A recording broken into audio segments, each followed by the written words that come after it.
তোমার স্ত্রীর সাথে যদি কেউ পরকীয়া প্রেম করে মাইনে নিবা? এরকম কথা কয় না, ভালোবাসা শেয়ার করবা নাকি? তাহলে জোরে বলো না কেন? তোমার স্ত্রীর সাথে যদি কেউ পরকীয়া প্রেম করে মাইনে নিবা?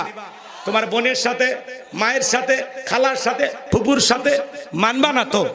মানবা না তো? তাহলে তুমি যেই নারীর সাথে পরকীয়া প্রেম করো, যেই নারীর সাথে অবৈধ সম্পর্কে তুমি আবদ্ধ হয়েছো, যেই নারীর সাথে এই নোংরামিটা করো, মনে রাখবা ওই নারীও কারো না কারো স্ত্রী, কারো না কারো মা, কারো না কারো বোন, কারো না কারো ফুফু, কারো না কারো খালা। এই ছেলে যুবক, তুমি কেমনে পারলা বলো? তুমি কেমনে পারলা? একটা নারীর স্বামী আছে, সন্তান আছে, ওই নারীর দিকে নজরটা দিতে তুমি কেমনে পারলা? দুনিয়া থেকে নারীর অভাব আছে? কত স্বামী পরিত্যক্তা মহিলা আছে, 2-3টা বাচ্চা কাচ্চা। যাও না, ওই বিধবা মহিলাকে বিয়ে করো, আল্লাহ খুশি হবে। যাও। কত গরিব অসহায় দরিদ্র ফ্যামিলিতে মেয়েটার বিবাহ দিতে পারতেছে না, যা না যুবক, যা বিয়ে কর।